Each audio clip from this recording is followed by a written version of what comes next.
colleagues, and dear participants.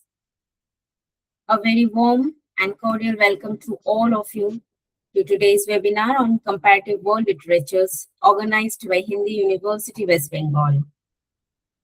This significant program is being conducted under the esteemed patronage of the Honorable Vice-Chancellor, Professor Nandini Sahu ma'am, whose leadership has consistently encouraged interdisciplinary engagement and global perspectives in literary studies.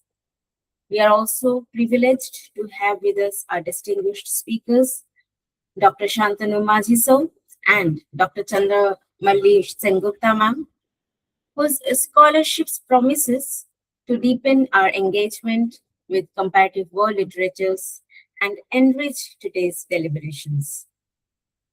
It is now my privilege to introduce the Honorable Vice-Chancellor Ma'am, Professor Nandini Sahu, who is an eminent academician, Amazon best-selling author, and a distinguished voice in Indian English literature.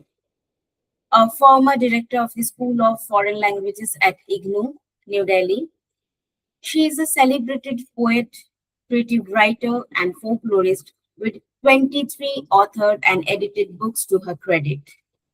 A double gold medalist in graduation and post-graduation, she has been honored with the gold medal by the Honorable Vice President of India for her contribution to English studies, along with several prestigious recognitions, including Michael Madhusudan Academy Award in the year 2024, Lifetime Achievement Award in 2024, Tagore Samman 2025, Honorary Fellowship 2025, and the Ambassador of Eternity Award 2026 by the International Academy of Ethics, India.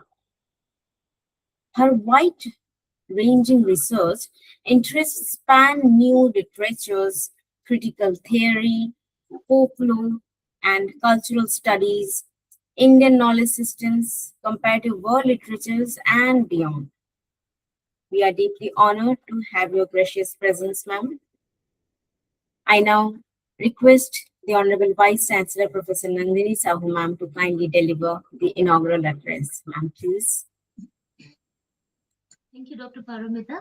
And very good morning, namaskar, to both the speakers and the participants. I'm very glad to invite two speakers to Comparative World Literatures Lecture Series from Hindi University, West Bengal. The speakers are Dr. Shantanu Majee and the other speaker is Dr. Chandramalli SENGUPTA, both of whom I have been acquainted through social media and a little bit of their work. I have seen some of their work. Once we invited them, I had a look at the kind of research both of them have been doing.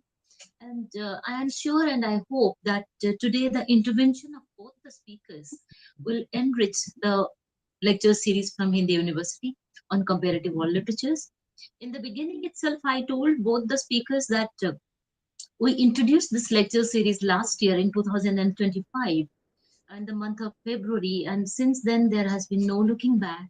The best brains in the country, serious researchers, academicians, even doctors, and many people from different walks of life, like interdisciplinary subjects, interdisciplinary fields, folklorists, even people from social media and films and journalism, Patrakarita. We had one lecture yesterday on Hindi Patrakarita. That is already on our website, on our YouTube. So we have been truly interdisciplinary. We have been inviting all the serious academicians and researchers to contribute to this lecture series, and undoubtedly it has created ripples in Indian academia. People have been watching this lecture series carefully. People have been sharing. If you go to our YouTube channel, you will see that maximum number of sharing has been happening of late of our lecture, YouTube videos and the lectures. Students are hugely benefited. I receive compliments and comments and emails from students across the states in the country and otherwise that they are hugely benefited by our lecture series. With this in my mind, when I invited the two of you, I requested Dr. Paramita to talk to the two of you. I had a look at the kind of research that you are doing, and one of you, Dr. Shantanu, is going to speak from Colony to Classroom English Studies in India. Yes, it's a very, very important subject. We are thinking about decolonizing our English departments, but is it possible really to decolonize at this point of time? And in case we really plan to decolonize, how do we go about it? What are the new pedagogies? What are the new subjects or platforms or engagements that we should bring into our classrooms in English studies? Maybe one of our discussions with you today, I would be in a better position to talk to you or maybe put a few questions or give a few critical comments after you have spoken, since I haven't gone through your research.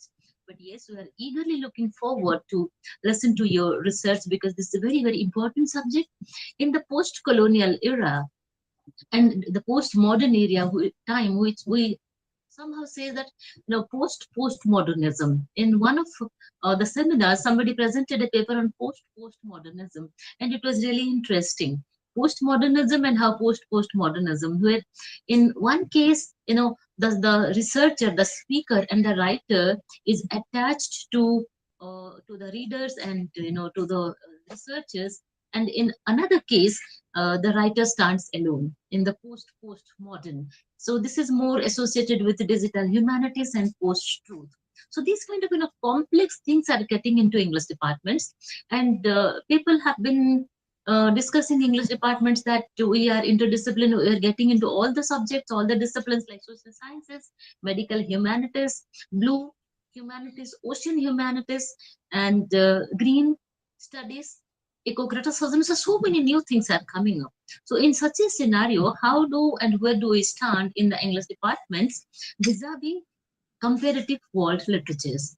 And I hope that you will touch upon translation here and there so that our participants will know what kind of texts, when they are translated, can get into the pedagogy of comparative world literature. This is not just comparative literature, this is comparative world literatures. So these are the points and questions and debates that personally, as a teacher of English, I would expect you to be discussing with us. Of course, it's flexible.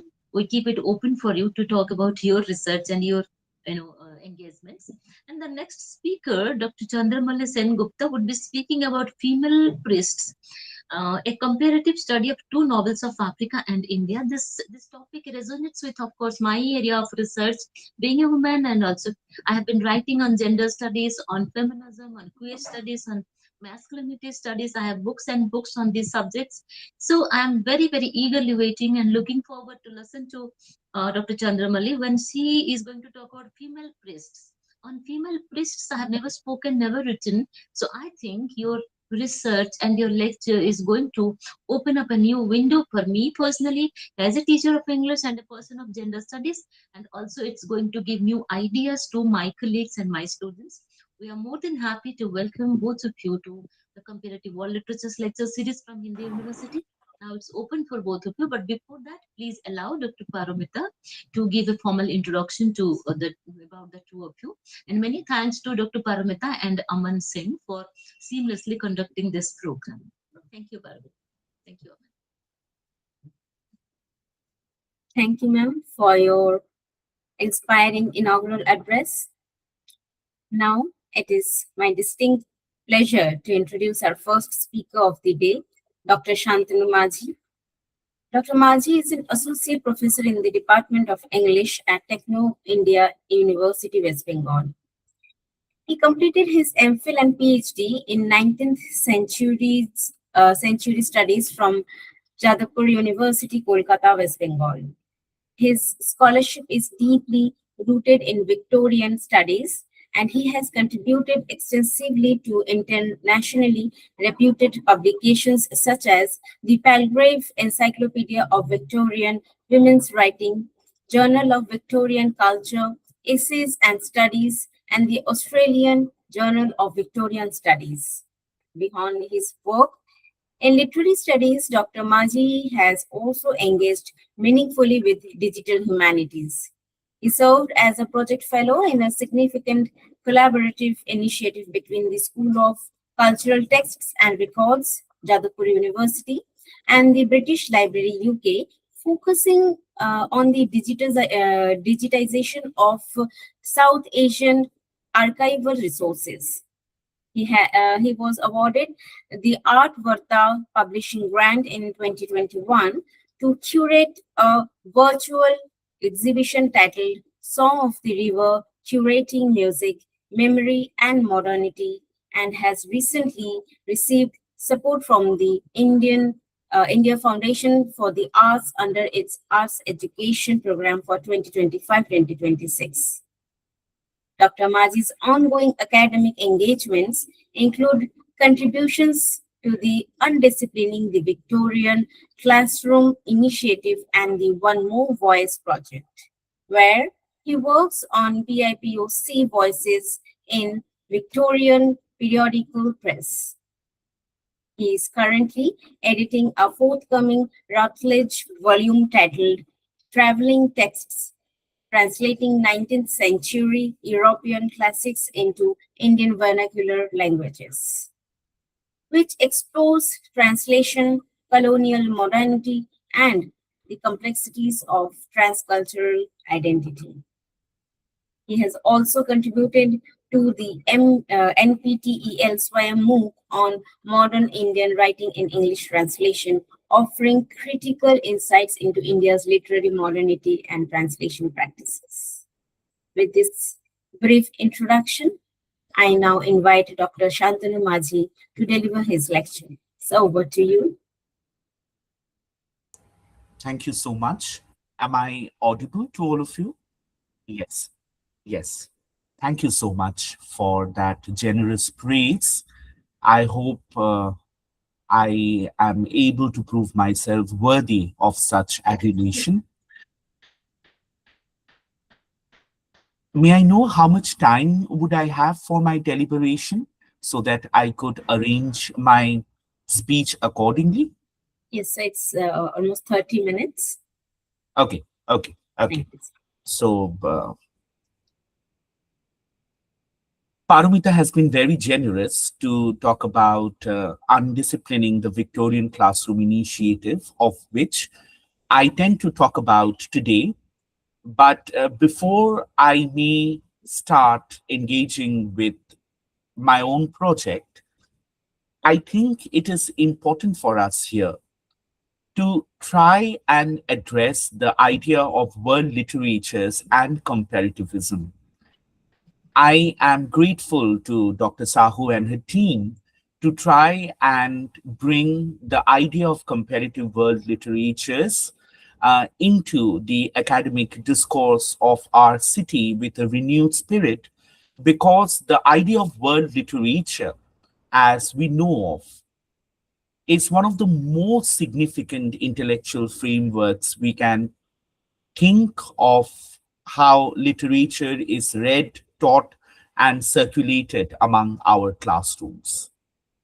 So when we use the term world literature, and this is also an introduction to my project, of which I will definitely, discuss in a moment's time from now, by using the term world literature, we are not merely referring to, collection of cultural masterpieces from different nations of the world, but it is also about how texts migrate beyond their original linguistic and geographical boundaries through the act of translation, adaptation, reception, and reinterpretation.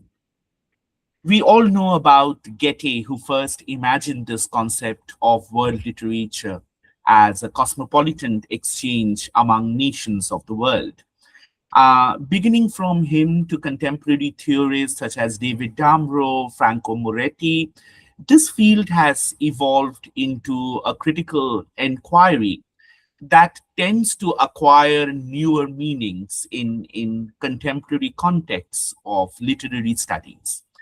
My colleague Debaruti and I were very fortunate to sit in for a course offered by David Damrow's student and colleague, Dr. Martin Puchner at Harvard University, where Martin very involvedly talked about that eventful evening when Goethe was reading a Chinese novel and broke into an exchange with his dear poet Eckermann.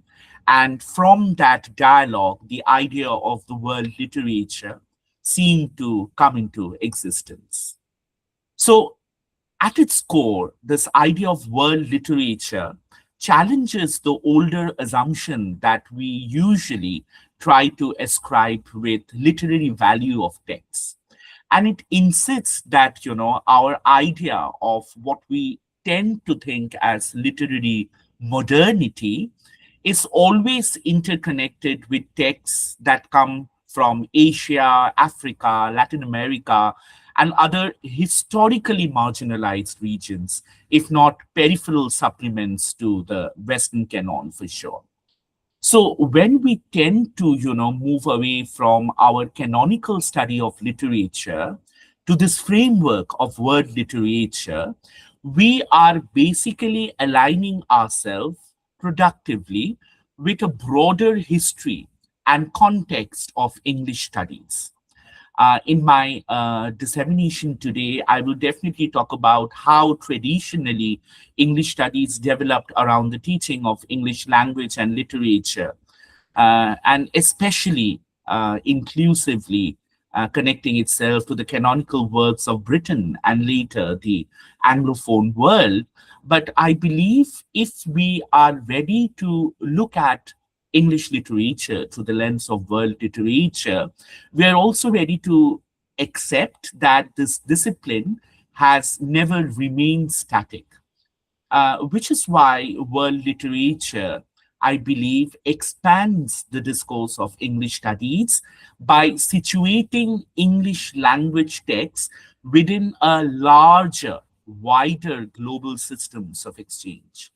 So, when we talk about, let's say, canonical Victorian fiction, it enables a student perhaps to read canonical Victorian fiction alongside, let's say, Bengali reformist prose written around the same time, or perhaps engaging with romantic poetry through its translations in Indian bhasha literatures, or looking at contemporary British novels comparatively with African and Caribbean rewritings, right?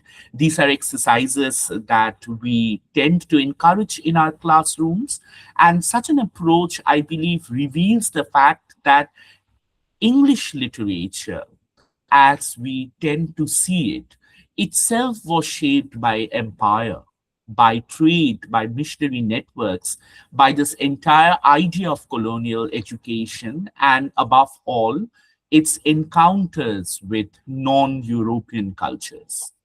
So, for institutions in the global south, for institutions like yours and mine, aligning English studies with world literature is not only meaningful but a responsible act on our own accord. I believe it allows the discipline to move beyond our inherited colonial syllabi toward a more dialogic curriculum where English texts written in the English language, are to be read alongside with Indian, Asian, and other global traditions, which comparatively enables us to question the hierarchy, the privilege of which these texts have boasted itself for centuries now. At the same time, our engagement with world literature also allows us to recover local histories of reading, of translation, regional pedagogies, and provincial criticism that have long contributed to the making of literary modernity. So rather than renewing itself, world literature does not replace English studies, it only contributes and enlarges it.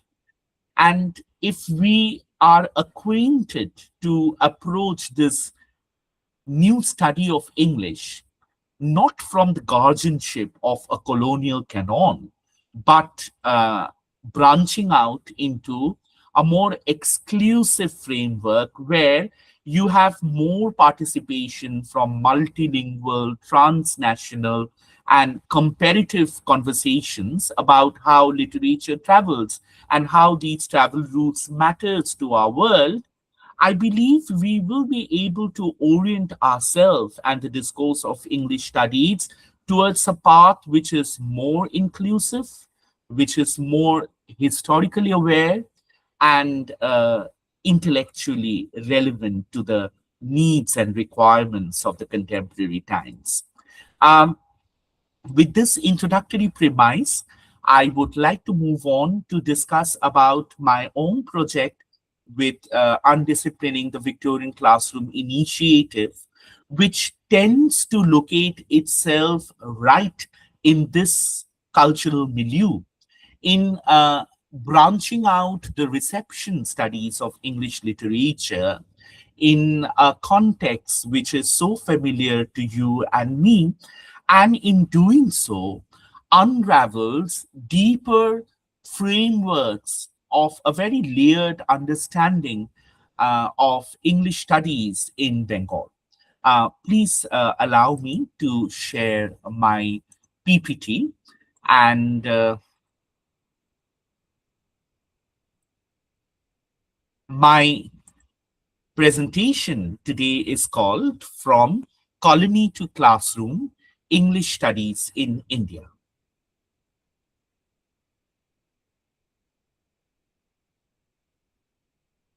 So, I believe you're able to visualize the second page of my presentation. Yes, I believe so, right? Yes. Thank you, Paramita. Thank you, Shanmati. So, the idea here is to try and look at the project which I intend to present to you in today's lecture. But it is also to engage with two very um, important pedagogical frameworks which seem to have made a mark for itself in our own understanding of comparative world literatures today. So, when I talk about my project, I definitely talk about a reading of how the Victorian Studies Research Group in the Department of English at Jadavpur University, which is my alma mater, seem to contribute in shaping our contextual understanding of English studies in the cultural milieu of upper class, privileged Hindu Bengali community. But in doing so, my intention is also to try and open up a larger model of studying English canons in more meaningful provincial approaches to it, so that uh, we could all try and engage in this exercise on our own accord to unravel our own literary histories and come to this understanding of what we tend to term as English literature at the level of meaning making, at the level of formation of literary values, is actually intercepted and travels through our own contextual understanding of local cultural systems. So it gives me great pride to begin by referring to this essay, which is so close to my heart. This essay, a revolutionary essay, I must say, which was published during the COVID-19 pandemic in 2020. And this essay was published in the Indiana University Press Bulletin and called itself Undisciplining Victorian Studies. So this is the research work of three Asian women now teaching in European and American universities, called Ranjani Chatterjee, Alicia Christoph, and Amy Wong, who went on to think carefully on how we develop a relational mode of thinking when we tend to engage with scholarships across different fields and disciplines. Ranjani, Alicia, and Amy, all of them who teach English studies in the West, looked into Victorian studies and tend to look at minor characters from canonical Victorian texts. And in unraveling the history of these minor characters to the rereading of the text, they did not only went on to investigate the idea of looking through the text from a different end, so as to say, but in doing so, was able to generate an alternative discourse, I would say, different narrative through which the entire plot of a canonical novel could be undone, so as to say. With this, of course, I also keep in mind works of other colleagues in the field, namely Shukonna Banerjee, who teaches in UCLA now, and Ryan Fong, who also made a similar claim in a special issue of Victorian Literature and Culture in 2021, where they seem to develop this idea of undisciplining, this very important pedagogical framework of undisciplining as an intrinsically relational model of decolonization, which could then be applied in the academic domain of 19th century studies. So what do I intend to mean by using this word undisciplining?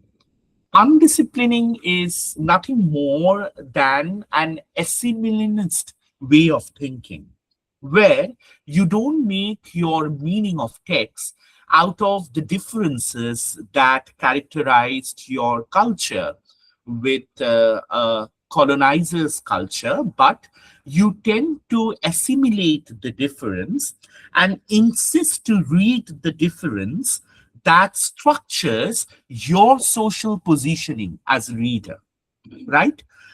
Along with this idea of undisciplining, I believe one other structure that I would really like to talk about is this idea of trans-imperialism, which has been reread and revolutionized by Shukonna Banerjee in the last few years, where she looks at the possibility of reading comparatively, let's say 19th century English literature and 19th century Bengali literature, not only in terms of parallels or similarities, but opening up both these literatures written out of different cultural milieu, but at the same time operating along an interrelated plane of modernity. So let's say when we are reading Walter Scott and we are reading Bankim Chandra, when we are reading, let's say, Dickens and we are reading Sharat Chandra, we don't tend to engage in a literary analysis of these texts on the basis of their socio-cultural background, but we tend to look at them as texts which are speaking, which are in constant dialogue with the time and the geographies in which they have been produced. Now, in undisciplining these readings, in trying to open themselves up to a more trans-imperial approach, so as to say, what happens is you tend to offer a more liberal notion of these texts, where when you are exposing these texts to interrelated plane of modernity, you are possibly connecting across several imperial and colonial constituencies which continue to shape our societies till this day. around the globe until the present. And in doing so, you are also liberating these texts from an Eurocentric understanding of their value. You are enabling them to be read within the context of a time and space which has given birth to it. So, this is my brief introduction to the notions of decolonizing or undisciplining, rather, as well as the notion of trans imperialism, which I believe are two significant contributions that has happened in the last few years to the idea of the Victorian pedagogical framework. You know, as academicians, we do not tend to talk of pedagogy as much as we are more prone to discuss in our class about literary analysis and reading of the text. But it is our pedagogical approaches that determines what do we read and how do we read. I believe that the notions of undisciplining and trans imperialism are significant breakthroughs in the pedagogical frameworks of academic discourse across the globe because they tend to make us realize where do we belong.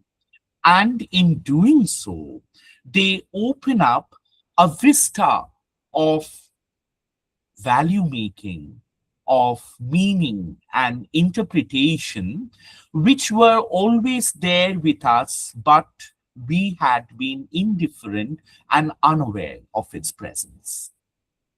So, quickly then, let me give you a very, very curated walkthrough across the course that I was able to design for the undisciplining Victorian classroom. Uh, uh, Undisciplining the Victorian classroom, of course, is a international initiative, a conglomeration, if I may say so, of global scholars working in 19th century studies. And in response to Ronjoni, Amy, and Alicia's call, we tend to, work ourselves up in framing this theme, where from our own cultural marginalities, we wanted to read at our own literary past. And in doing so, we were trying to understand the history of English studies from our own cultural milieu.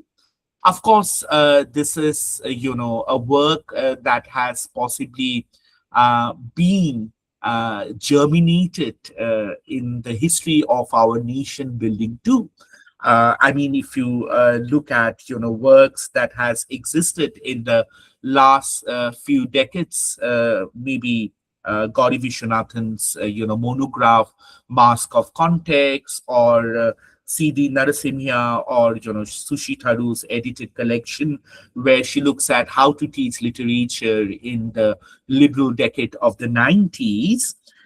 There has been much written about how we study and teach English literature, and in extension the English language in India. But I believe there was a significant gap uh, about discussions which tend to highlight it, how English literary studies in Indian higher education institutions were taken up, not only from the point of our independent nation, but much, much before that, because that has always remained an underrepresented topic in academic teaching and scholarship across the global Anglophone world. The point that I'm trying to, harp at and bring home is the fact that often when we disseminate English cultural texts in our classrooms, we forget to acknowledge that the English syllabuses which tend to exist in our nation did not necessarily were created out of colleges and universities, because for the first time in the history of academia, when a syllabus, a curriculum of English studies was being framed, it was being framed in the dissenting academics. And what we tend to understand as a curriculum of English literature did not exist before the 19th century. It did not originate in colleges and universities, but it came to place as a colonial process. It was drafted for training officers at Victorian police training schools. If you look at the history of institutions like Woolwich and Sandhurst between 1840 and 1902, you will see that uh, the English East India Company is trying to possibly come up with a makeshift body of canonical texts, which will be able to give this, young men who are entering into the army and the cadet services a certain sense of British culture. And this idea of essential British culture then went on to influence generations of English literature curriculum and pedagogical frameworks, which is not much discussed in the Academy of English departments across the universities and colleges of our nation. So, working upon this critical function of locating where do you study your literature from and how do you study your literature from, can actually revolutionize your reading of what literature you study, right? So, this is the milieu. This is the intellectual, disposition from where we started to work on undisciplining the Victorian classroom. And that brought us to this course, a course that I designed for the UVC initiative, which looks at the case study of the 19th century group working at my alma mater, Department of English, Jadavpur University, since its inception in 1956. And while conducting, my extensive research, I was able to unravel this, you know, gang of scholars at the department who have been successful not only establishing alternative circuits of knowledge from their own positionality as academicians of humanities in a city which once used to be the capital of the colonial empire, and then later on was tagged as the cultural capital of the nation. And from their own positionality, how they were able to integrate into their research not only their training in Oxford and Cambridge, but the confluence of South Asia's political and literary cultures at the height of imperialism. So whether it was Professor Malini Bhattacharya's research on the interface of Bengali and English literature of the 19th and 20th centuries, or Yashodhara Bhagchi's rereading of Matthew Arnold, Alfred Tennyson, and Walter Pater from the perspective of a humanities scholar situated in a very privileged position of middle class background in middle 20th century Kolkata, or Sajni Mukherjee's thesis on Charles Dickens, Sheila Lahiri Chaudhury's analysis between John Ruskin and uh, Mahatma Gandhi.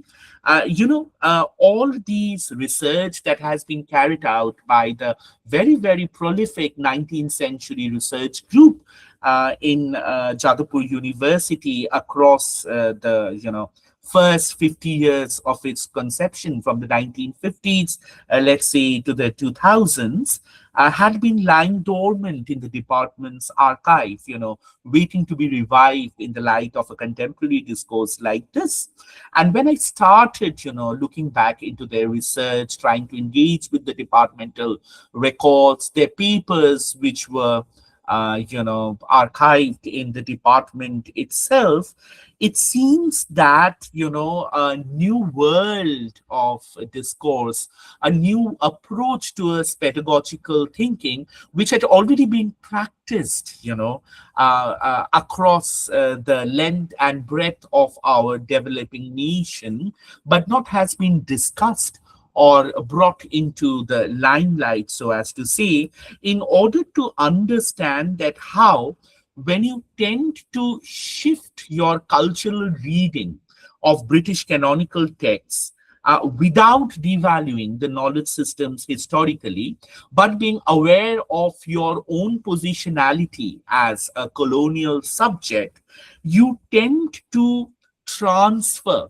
this onus of guilt, this onus of shame that we always, are inflicted with. We always are under the burden of it when we tend to think of ourselves as subjects who constantly aspire to acquire proficiency in English.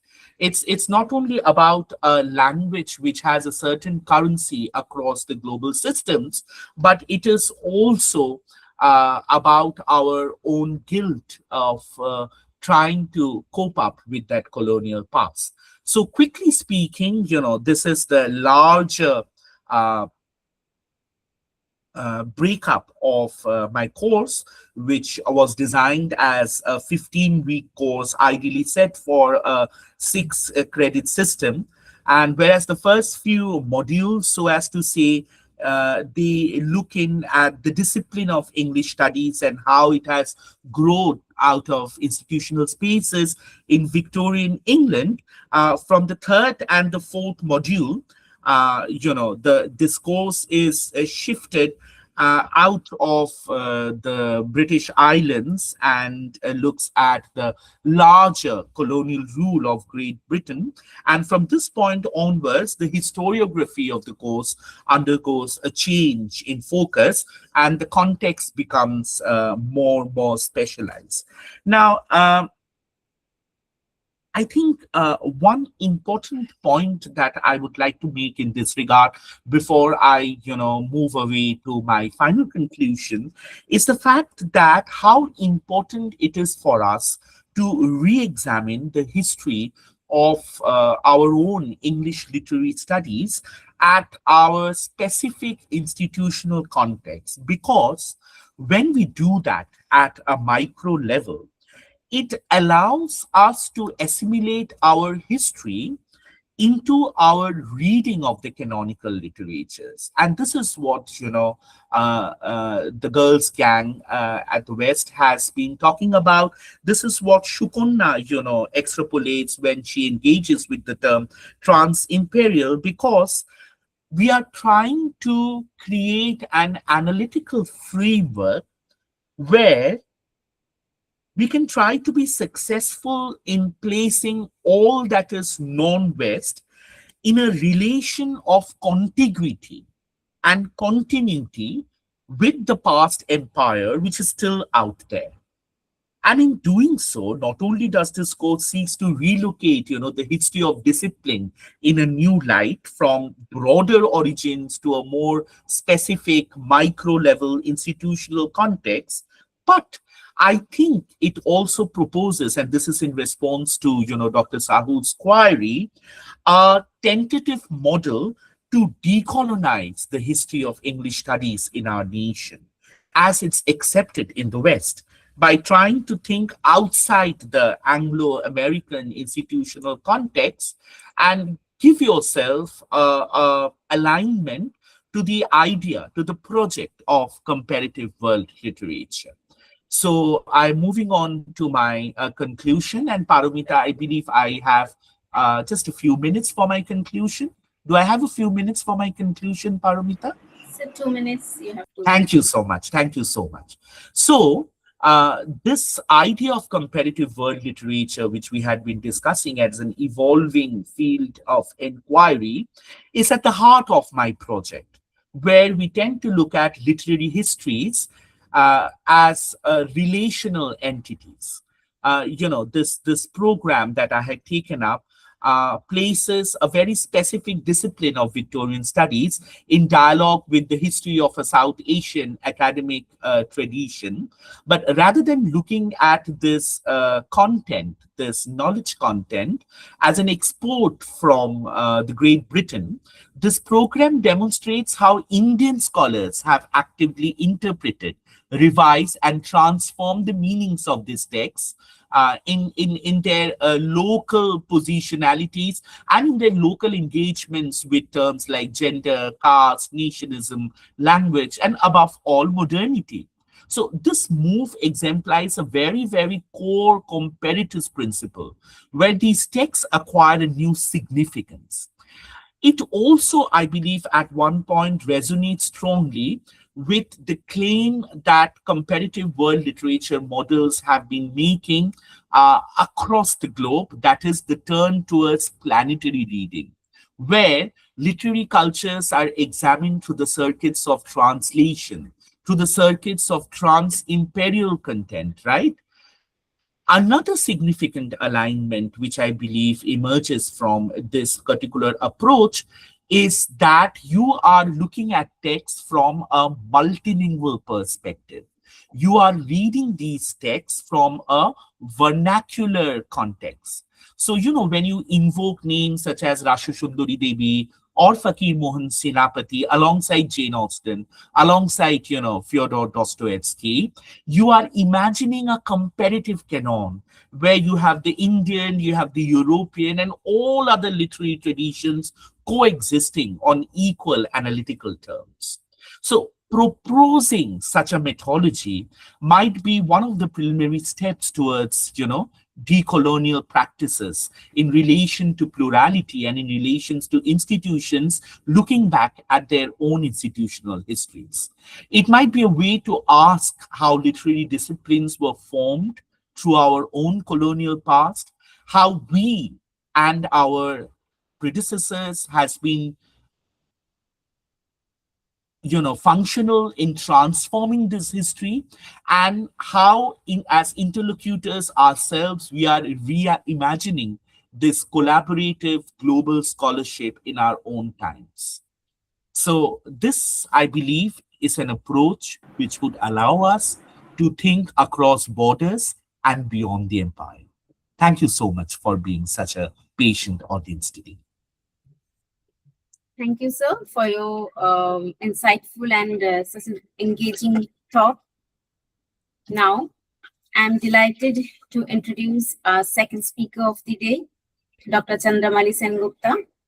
Dr. Sengupta is an associate professor in the postgraduate department of Bengali at Ashutosh College, Kolkata, West Bengal, and serves as joint secretary of the Academy of Folklore as well as coordinator of its folklore diploma course. She completed her PhD on mythology and Bengali literature as a UGC research fellow and has also received training under the UGC initiative on capacity building for women managers in higher education. An accomplished academic, she has been associated with several premier institutions across West Bengal and India as a guest faculty and resource person, and has supervised doctoral, postdoctoral, and numerous diploma-level research works. Her research spans mythology, folklore, drama, Tagore studies, comparative literature, women's studies, and interdisciplinary domains including film, sociology, and history. She has authored and edited 10 books and published over 70 research papers and multiple book chapters, while delivering more than 60 lectures at national and international forums. Some of her notable works include Myth Puraner Bhangagora, Chitrakalper Sandhane Satyajiter Cholochitra, and Vichitra Binnashe Banglar Lokonatya. I now invite Dr. Chandramalli Sengupta ma'am to begin her lecture. The floor is yours, ma'am. Thank you very much, Dr. Paramita Das. At the very onset, I would again like to express my thanks and gratitude to the Hindi University for inviting me to this wonderful series of lectures. After very macro level theoretical discussion of my dear friend Shantanu, Mine actually will be a micro study where I would like to show how world literature can be read parallelly and how you can draw comparisons between texts of completely different contexts. As you know that the name of my paper is Female Priests, a comparative study of two novels of Africa and India. So I will think that it is most normal that I would begin by explaining or begin by giving an idea about what a female priest is all about. Technically, a priestess is a word which is the feminine or the female of the word priest. But when we talk about or the folklore aspect or an anthropological aspect, the word priestess has a different connotation which needs to be established at the very beginning.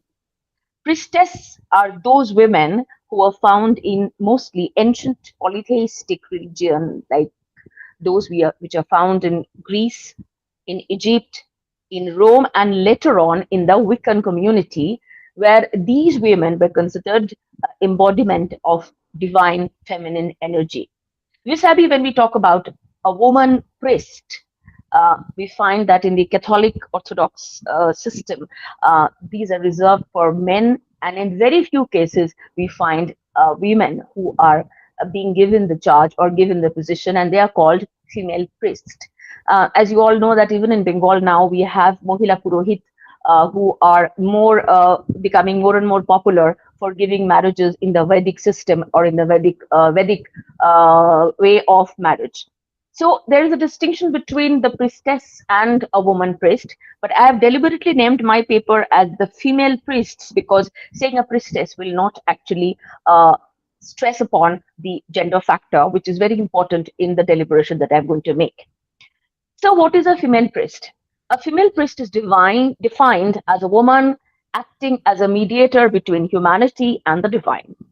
She is authorized to perform sacred rites and religious duties, offer sacrifices, lead worship, conduct marriages, and teach doctrines. She is imagined as a character with magical abilities or divine connections. Now, in this deliberation, I'm going to talk about three such characters, two from the 1952 Bengali novel Nagini Konnar Kahini by Tara Shankar. I'm sure most of you have read this book or are aware of this book.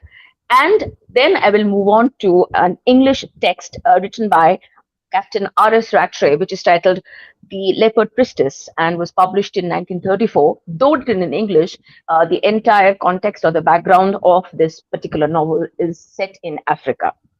Both the novels are quite large in size, so therefore I'll be picking out only those contexts where the priestess herself comes into conflict with the society or with the existing norms, and that's how I'm going to prove what I'm trying to say. I begin with Shankar's Nagini Konnar Kahini, which is based on the folk myth of Monasha and Chand Saudagar. Very onset, I would like to say that the female characters or the female priests who are shown in this novel are called Deyashini, which actually is a derivation of the word Debangshini, which means a woman who is having godly attributes. So in Tara Shankar's novel, which is based on the folk myth of Monasha and Chand Saudagar, the original myth has the fight between the Shiv worshipper Chandradhar and Shiv's daughter Monasha, whom Chandradhar detested. In his fiction, Tara Shankar created a tribe called the Bishbede, that is the snake charmers of the poison clan residing in Hijolbil near Sundarbans. In their clan, the fight was between the chief of the clan, who is called a Shirobede, and Shirobedes are often named as Shankar, Mahadev, Shambhu, Vishwambhar, which are all synonyms of Shiv, who would be in constant conflict with the female priestess who is known as the Nagini Konna, and she is considered to be the daughter of the Kal Nagini who had killed Lokhindor in the night of his wedding at the order of Devi Monasha. You can understand that in the folk myth, the tussle was between the father cult representing Shiva and the mother cult representing Monasha. But in Tara Shankar's story, it is a fight for power inside the clan of the Bishbede because both the Shirobede and Nagini Konna were worshippers of Monasha. And in this power struggle, the female priest always had an advantage over the male Shirobede because she had godly powers from Monosha, and she had control over the traditional poison container called the Bish Chungi and the poison needle or the Bish Kata. And also she shared the decision making power that Shirobede, though head of the clan, couldn't take any individual decision. But the Shirobede's control used to be extended to monitor the private life of the Deashini, which was mostly making the clan believe that since the Deashini or the Nagini Konna is connected with the goddess, so she's not allowed to have any relationship with a mortal being as per the rule of the clan. And in order to prove the point, the Shirobedis again used to apply or used to implement another myth of the original Kalnagini. This Kalnagini who killed Lokhinder was cursed by Behula that Kalnaginis will never have a partner because she had killed Behula's husband and made her single. It was believed that because of that curse, the Kalnaginis had only females in their species, no Kalnags or the males. So by that logic, no Nagini Konna can also get a partner as she is the generational daughter of the Adi Kalnagini. Thus, the main conflict between Ashirobede and the Nagini Konna used to escalate when the Nagini Konna looked for or got involved with a mortal male partner. And sometimes these fights turned so ugly that both the Nagini Konna and the Shirobede would plot to kill one another. Here comes the first Deashini of Nagini Konna's Kahini, the first Nagini Konna, that is Shobala, who had fallen in love with a local boy. This boy was murdered and was proclaimed by the then Shirobede Mahadev that he had been punished by goddess Monosha for, within quotations, polluting her devotee Nagini Konna. A white king cobra was found near the body of the deceased boy, which stood in support of the claim made by Shirobede. But Shobala looked through the trick. She understood that no, the guy was murdered and the white snake was put later on by the Shirobede in order to prove it was a divine wrath. So in a fit of rage, she decided to take revenge. And one night, she crawled naked like a snake and reached Mahadev's heart to kill him to set scores even. Yes, she succeeded. But then, in the morning, in order to escape the wrath of the clan, she jumped into the river and vanished. The position of the Nagini Konna is so important in the Vishbede clan that not for a single day the position can remain vacant. So the very next Nagini Konna was put into power, was put into place, and she was Pingola, who was even more fierce than Shabala. As the story moves on, we find that as part of their profession, Pingola visited a zamindar house with her entire team to catch the snakes and to protect the family from snake bites. But that is where she faced an accusation of falsehood by a person called Nagu Thakur, who was a high caste, very handsome, and extremely well known snake doctor or an Ojha, who alleged that the Bedes had brought the snakes hidden in their clothes only to extract money by falsehood. Refuting that claim, Pingola, in a flash, takes off her sari, undresses in front of the public eyes to prove that the Bedes never lie about snakes, because for them, the snakes are the sacred children of goddess Monosha. Tarshankar is describing Pingola as a hooded snake. Her stark naked body stood up like a hooded snake, thus quashing all allegations and thereby saving the honor of her clan. Now we know that in Chand Saudagar, the mythic story, the Bedes could not save Lokhinder. As a result, Chand called them traitors, cursed them, and banished them from Champak Nagar, because of which all the Bedes had become nomads, including the Vishbede clan of this story. This scene was a terrible blemish that the Vedas carried for generations. But the incident which I just mentioned, Pingala's courage and protest finally erased that age-old shame of the Vedas, and this eventually enhanced her power and position in the clan. We were talking about the gender factor. Nandini ma'am was talking about the gender factor. What followed had a twofold effect: this increasing power of Pingala in the Vishvede clan. One, Shirobede Gangaram's jealousy at Pingala's increasing influence over the clan, and two, which was very strange, Nagu Thakur's transformation from hatred to obsession about Pingala and vice versa. Both of them had fallen in head over heels in love with each other. This second situation, that Nagu and Pingala being attracted to each other so very much, gave Gangaram a golden opportunity to take out his displeasure and thus dethrone Pingala. Here again, Tarashankar uses another myth which involves Lord Krishna and Kalionag's daughter. The story goes like this: that Krishna, after killing Kalionag's daughter, Kalionag, had promised his daughter that he will return and marry her. The lone snake princess used to deck up with plumeria flowers and waited near the Jamuna river, but Krishna never came back. So naturally, when she was being taunted by her friends, her sakhis, she cursed them by saying that whenever a snake woman, that is a Nagini Konna, will feel erotic, her body will emit scent of plumeria to bring disgrace. This myth transcended down through generations of Vedas and was widely believed even by the Vishvede clan of the Nagini Konna Kahini story. Now, since Pingala is also a Nagkonna, cunning Gangaram decided to use this myth as a weapon. He brought some cheap plumeria attar from the nearby market and sprinkled it upon sleeping Pingala, so that when she wakes up, she will be disgraced in public because she'll be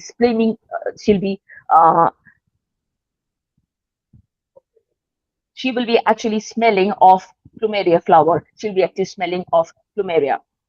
People will think that she has become erotic. It doesn't go with her status or her picture of Anagini Konna. His plot succeeded. Disgraced Pingala, out of sheer shame, kills herself so that her sin doesn't bring divine wrath upon our clan. Hearing the death of Pingala, Nagu turned eccentric, and their love story ends in a horrific tragedy simply as a result of the sheer power game. There are other parts of the story about which I'll come just at the last part of my talk. Next, we look into the 1934 story, The Leopard Priestess, which was written by Captain Robert Sutherland Rattray, who was an anthropologist. He had joined the British colonial civil service in 1907 and spent over 25 years in Gold Coast of Africa in Ghana, gathering field data for his scholarly publications on Ashanti law, religion, art, and of course, Ashanti folklore. These books are well available even now. But this novel is set in pre-colonial Ashanti land, which has the most successful depiction of African tribal life, about which Rattray himself says, within quote, "The story has been written as a novel, but the main facts and also most of the dialogue are as I heard them from my native friends. I have endeavored to make my characters speak, act, and react as unsophisticated Africans would.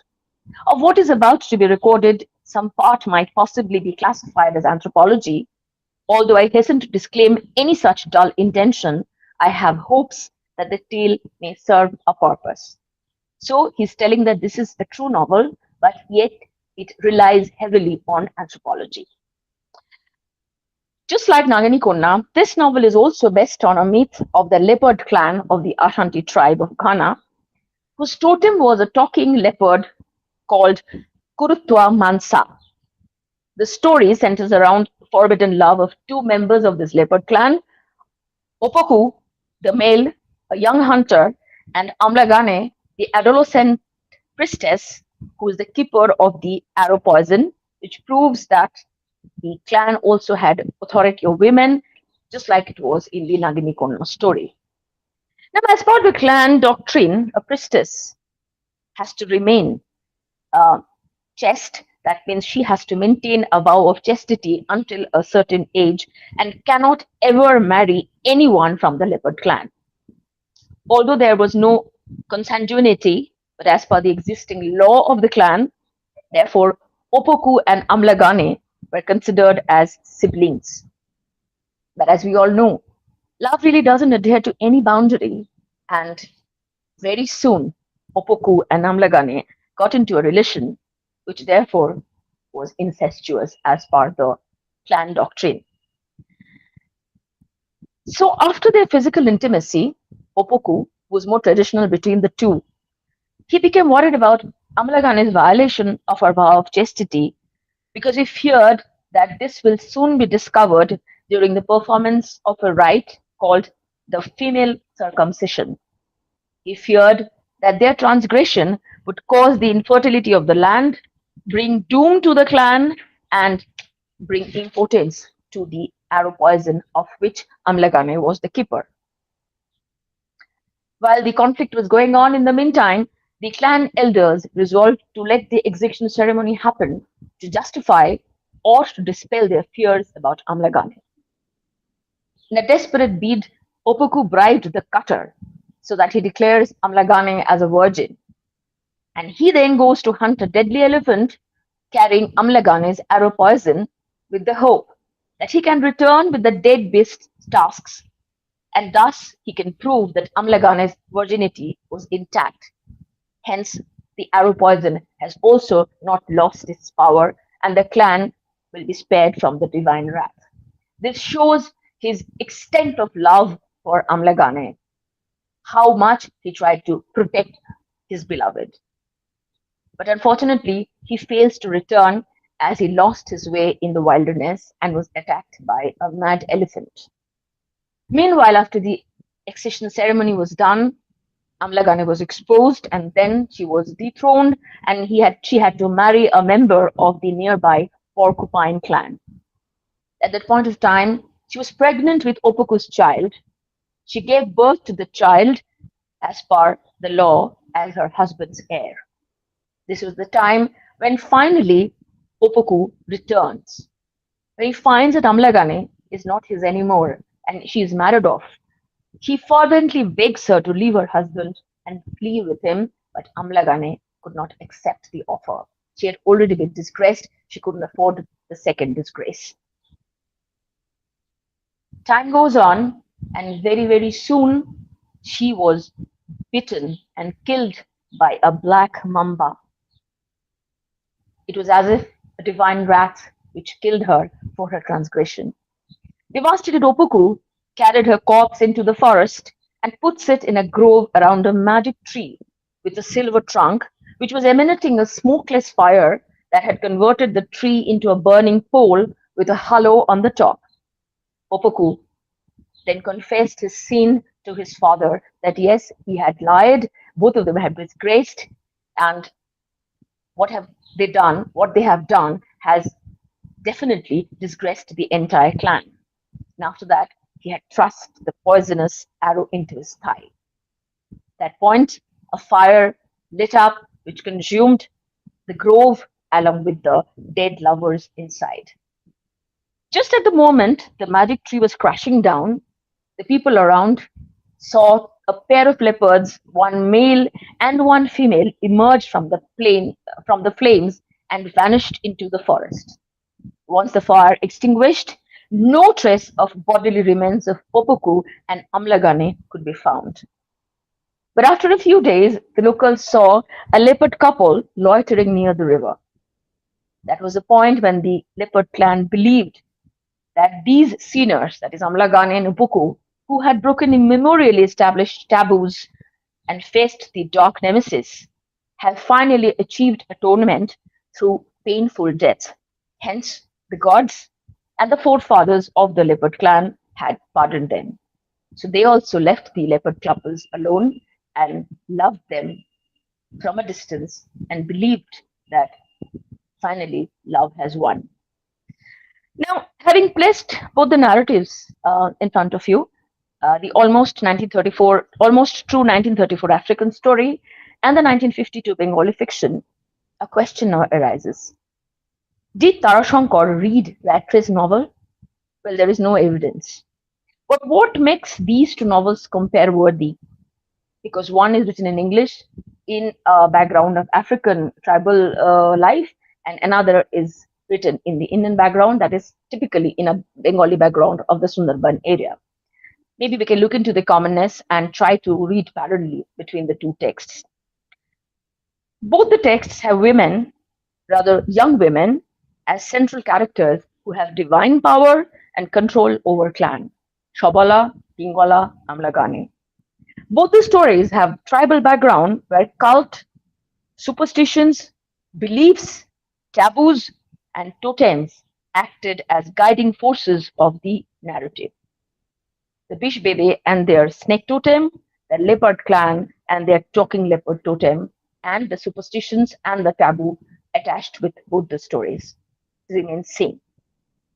Both these stories are actually stories of prohibited love that ended in tragedy as punishment for the sin of the breaking taboo.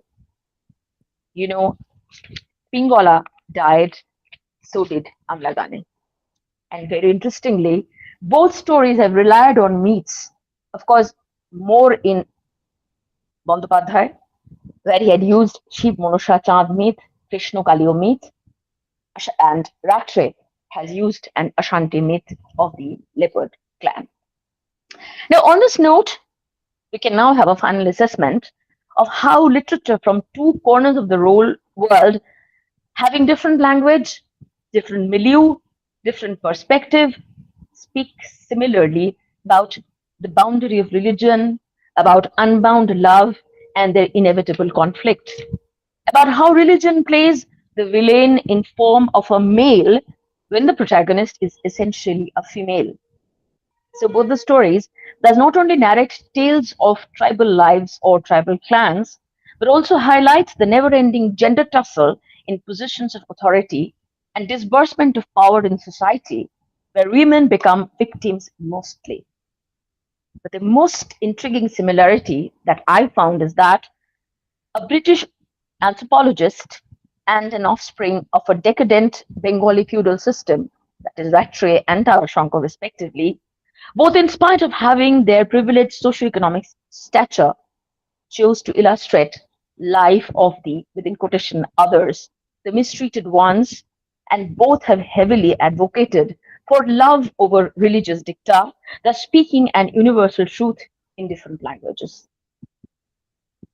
I've come to the final stage where I will conclude my deliberation by saying that I feel Tarashankar had probably scored a little more than Captain Rattray, because the leopard priestess ends on a supernatural and mysterious mythical note which is devoid of reality. But Tarashankar, at the end of his novel, not only brought back Shabala, the first Nagini Konna who had fled away after killing Shirobede Mahadev, but he also showed that defying all superstitions, she had married a Muslim boy because that boy had helped her believe that a woman can never be a Nagini. The quote it goes like this: Nari Nagini hoy na. Thus, in Tarashankar's story, mortal reality wins over taboo, blind faith, and religious barrier, championing the precious human emotion called love. Priestly penance has taken the backseat here. And it is very, very interesting that one written in 1934 and another written in 1952, one written in Africa, another written in Bengal, could speak of the same situation, could speak of the same context, apparently having no connection between themselves. Because, as I said, there is no proof, there is no document which shows that Tarashankar had actually read Rattray. I had been very lucky to read Rattray's book, which is not available anywhere now, from my deceased grandfather's personal library. And later on, when I read Tarashankar's Nagini Konnar Kahini, I was extremely intrigued to find the similarity and how it speaks of the universal human emotion of love and how it challenges religion and how it challenges a woman's position in an authoritative context. So I found that while we're talking about the comparative world literatures, these two can be taken as a case study of how literature from different corners of the world can be read parallelly, can be analyzed parallelly, and can have a broader milieu or a broader impact on literature study. Thank you very much for having me and for your patient hearing. Thank you so much. Thank you so much, ma'am. I now request Honorable Vice Chancellor Professor Nandini Sahu, ma'am, to kindly share her valuable remarks. Ma'am, please.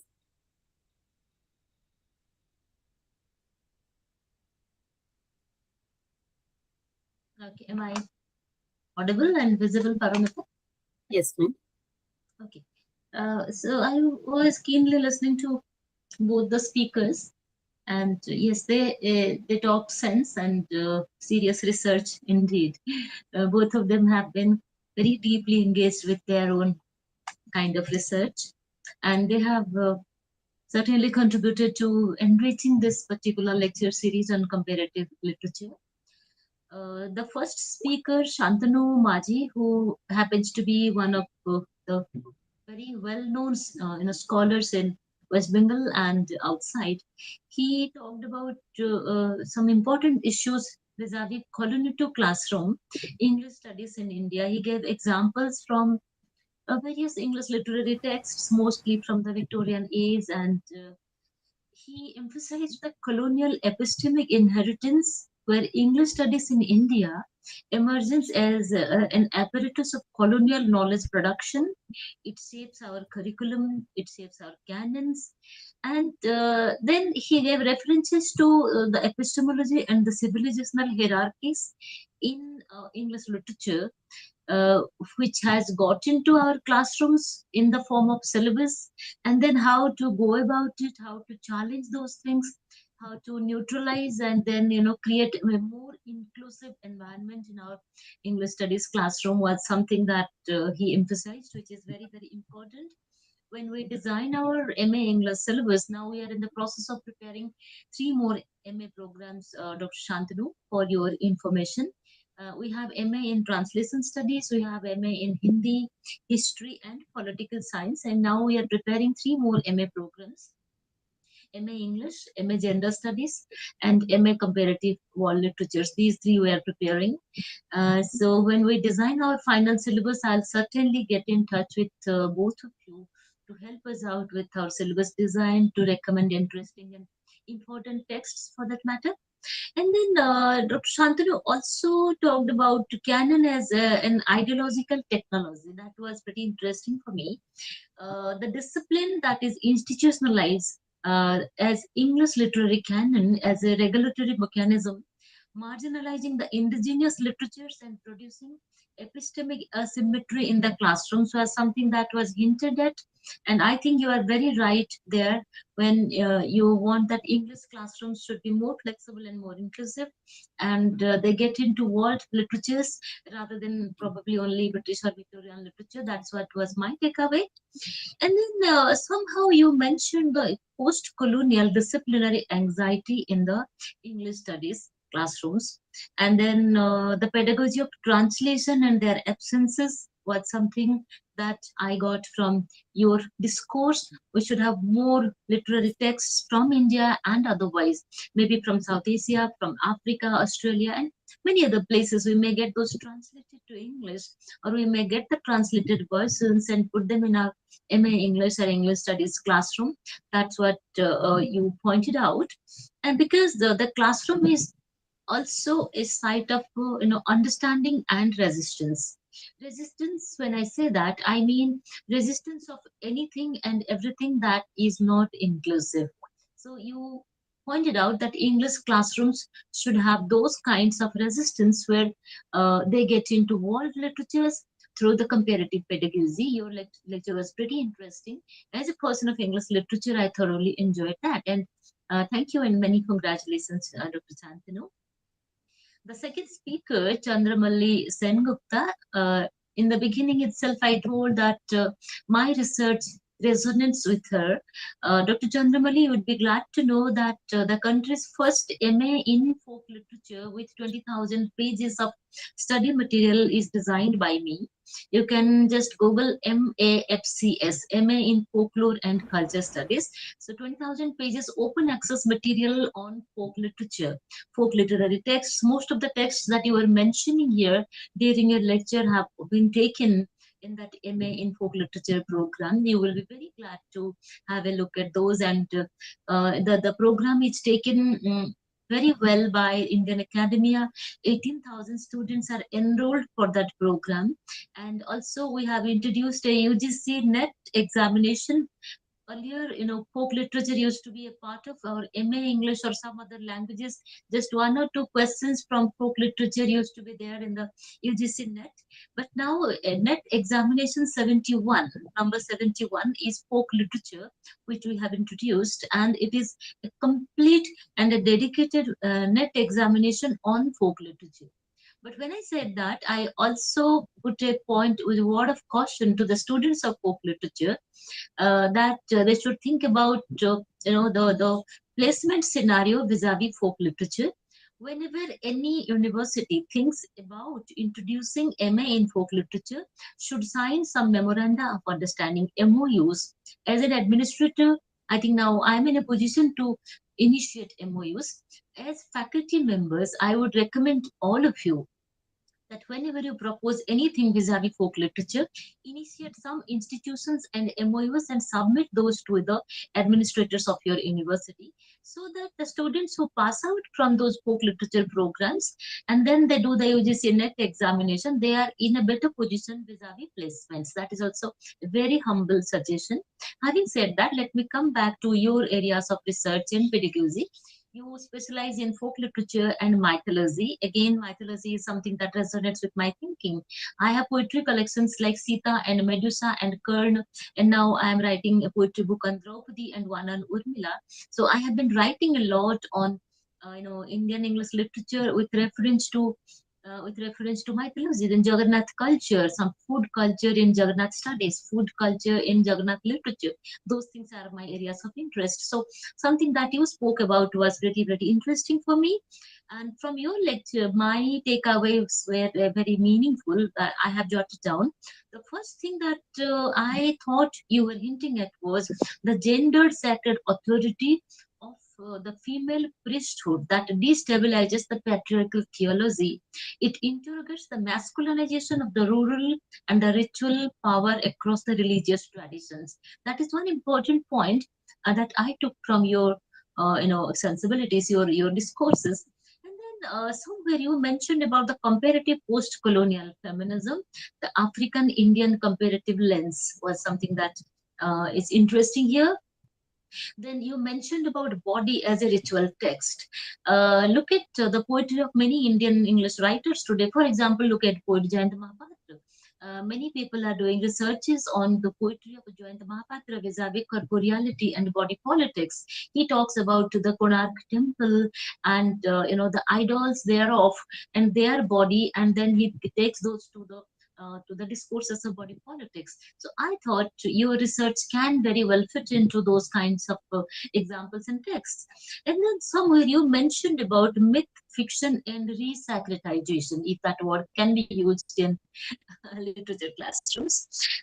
You talked about the mythic structures, the rewriting of many mythical texts. Many writers are now rewriting mythology. I'm not a big fan of rewriting mythology. I think if we really want to take one mythical character, say for example Sita or Draupadi or somebody, we have to contextualize Draupadi and Sita, and we have to put them vis-a-vis modern requirements, sensibilities, how modern women or even men or the third gender for that matter, how they can get benefits and they can get inspirations and ideas from those mythical characters. So the mythical characters may have to be taken into consideration by the construction and then reconstruction of those characters. If I tell and retell stories from mythology now in my Indian classrooms, English classrooms especially, I don't think that I'm going to make much of sense. But if I take some mythical characters who are of seminal interest to the whole world, And then I place them by contemporaneizing them, by deconstructing them. That would be very interesting and important for our students. I took that from your lecture. And somehow, somewhere you mentioned about the narrative as ethical intervention. Then you talked about literary representations that function pedagogically to challenge the exclusion religious traditions. So how exclusionist, if I can use the word, so how we have been excluding many texts and many writers and many discourses in our discourses of mythology and folklore, and we take only things of our convenience and our understanding. Probably you hinted at that. Moreover, your lecture was very inclusive. You discussed very many texts, and when we are going to design our syllabus of gender studies, and after that, I will also propose MA in folk literature. We usually use three languages in our university: Hindi and English and Bangla. We will take texts from pan-Indian texts, I mean literatures, and this is where we will seek your help and support. Thank you very much for contributing to Hindi University Special Lecture Series on Comparative World Literatures. Many congratulations to both of you. Your lectures are going to stay with us in our YouTube channel, and they will be available to the audiences maybe within a day or two. Now I leave it to Dr. Paramita to take some questions, if any, or to conclude the session. Many thanks. Thank you, ma'am.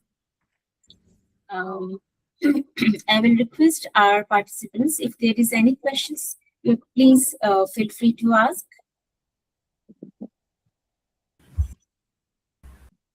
Thank you very much for having me.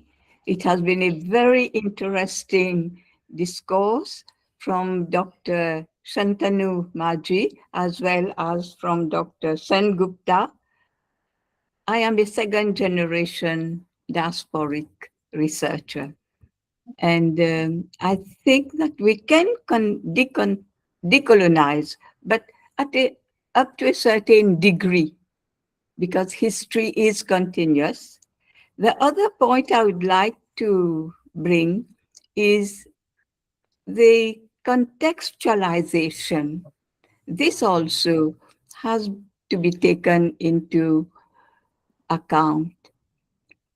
As colonized people, I was lucky to be born under colonized Mauritius, but I visit India regularly and I'm very close to India. I think that we have to take into consideration history. We react to it, that's definitely. But at the same time, history is there. It is part of us. Thank you very much for having me. Thank you. Thank you so much, ma'am, for your contribution and your suggestions. And yes, sir. Yes, Shantanu, sir, please. Yes, I'm so glad that Dr. Srishila Gopal had all the time to sit through our lectures. She's also a very important part of our ICLACS group, this group of scholars. We tend to work on Commonwealth literature series. And Dr. Sahu, I mean, I think it's a rare privilege to sit through your critical response, because I had been thinking that how relevant it is for comparative world literature to emphasize on institutions too, you know, to try and open up our archives and modes of knowledge production. The fact that, which was, I believe, evident from our discussion today, that world literature is no longer confined to textual comparison in our classrooms. We are now studying syllabi, we are studying university curriculum, we are looking at publishing networks, digitizing projects like you. You talked about open access initiatives. That means a world to us. I mean, no other engagement has possibly contributed to this idea of transnational infrastructures of access as open access initiatives have. I'm more than glad to know that you have been one of the primary movers and shakers in contributing to something that is so elementary to the spirit of comparative world literature. And I believe as comparative world literature has moved into the digital age now, archives from the global south can also intervene with inherited canons and global readerships through that way. So thank you once again. Thank you. Thank you so much. And as we come to the close of this enriching session, I extend my sincere gratitude to our Honorable Vice-Chancellor, Professor Nandini Sahu ma'am. I sincerely thank our esteemed speakers and all participants for their thoughtful engagement and valuable contributions. Today's deliberations have truly reflected the spirit of comparative world literatures by fostering dialogues across cultures and perspectives. I would also like to acknowledge the dedicated efforts of our technical team, Kajuri Das Roy and Aman Singh, whose seamless support ensured the smooth conduct of this program. My heartfelt thanks to Hindi University, West Bengal, for its continued encouragement in organizing such intellectually stimulating events. With this, we conclude today's session. Thank you all and have a very good day. Namaskar.